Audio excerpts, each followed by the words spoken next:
Hello everyone and welcome back. As you can see, we have another box here on the table, and I don't know what could possibly be in here. What's in the box?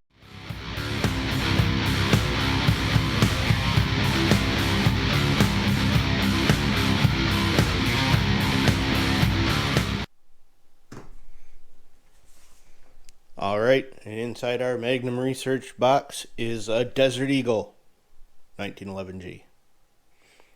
So let's take that out of here, and as you can see, we are clear. We're not going to make that mistake again with this pistol. So we've got our Desert Eagle is in there.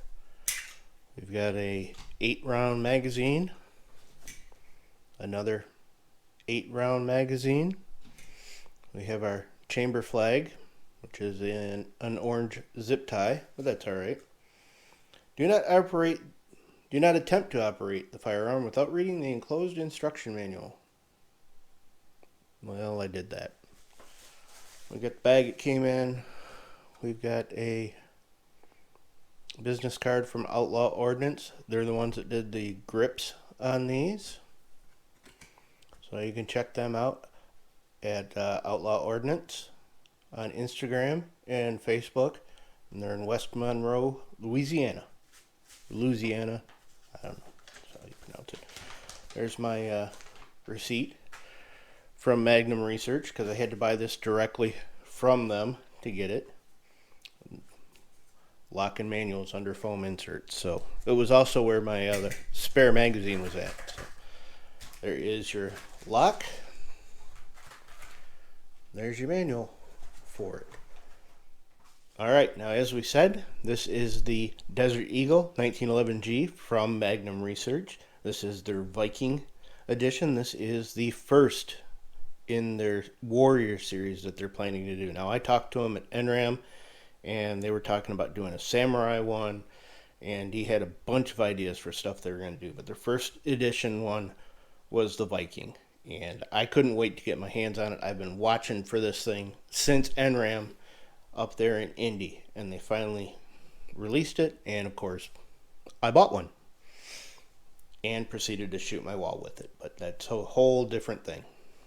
So as you can see, it has some Viking imagery on the grips. These were done by Outlaw Ordnance. I believe these are Hogue grips that then they then engraved and treated with maybe black anodizing or something like that. But you have a raven here, some Viking imagery. You flip it over to the other side, you have Odin. You have another raven in there, kind of looking like his helmet. You got the Viking imagery there, and it says Till Valhalla on this side. Now these are from their custom shop, and it looks like every single one of these slides is different, because I've seen 3 or 4 of these slides between what they had, what Outlaw Ordnance posted, and they have different cuts. They have different markings on them. I think one I saw had like a grind mark up here in this. Another one had a couple of them here.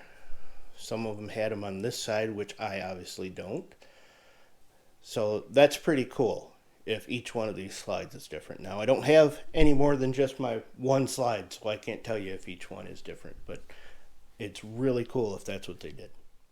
Now, as far as some of the other features, you can obviously see that this has a rail on it, which I think is a nice addition. A lot of people don't like a rail on a 1911.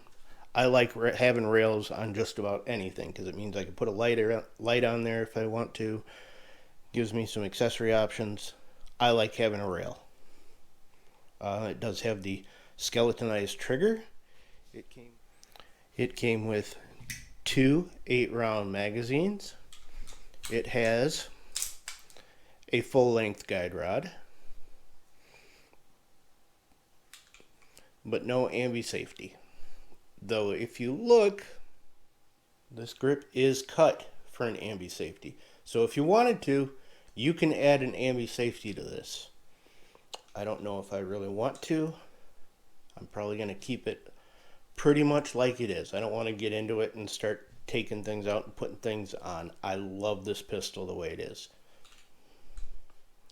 Now the weight of this pistol empty is 2 pounds 10 ounces, loaded with 230 grain 6-hour V crowns 8+1. It is 3 pounds 1 ounce, and then it's a little bit lighter if you're checking the trigger reset, and you fire off around in your basement. So the trigger weight on this, and we'll look. We are empty. The trigger weight is 2 pounds 13 ounces.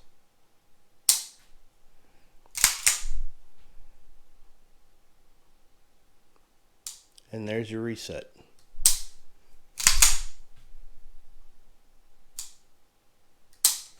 So, and the 2 pounds 13 ounces was an average of 5 pulls. And last but not least, we're going to take a look at the holster options. Now this is a holster I got from Civ Div Designs. He is on Etsy. He makes these custom, nice quality holsters, decent price. This one is for a full-size 1911, but without a rail. So it will not fit in that one. This is a 1791 gun leather holster. This is for a P226. It does fit in the P226 holster. It fits quite well.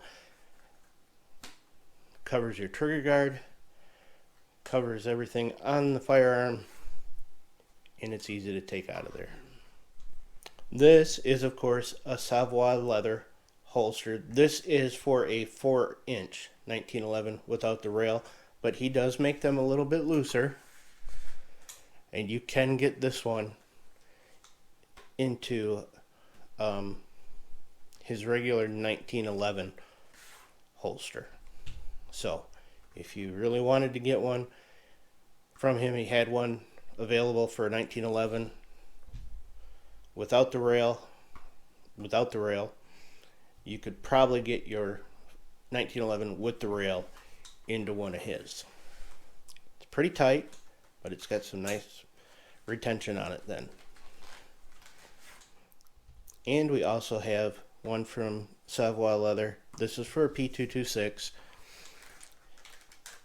And it is, again, will fit in there. This one is a little looser because he doesn't go quite with the form fitting as somebody who wet molds and really goes after it. So, as you can see, this one has a lot more definition of everything to fit the P226. So if you want to put your railed 1911 into a Savoy leather holster, you can definitely get it into the P226. You can probably get it into a 1911 non-railed. So there you go. There's the first look at the Desert Eagle 1911 Viking build.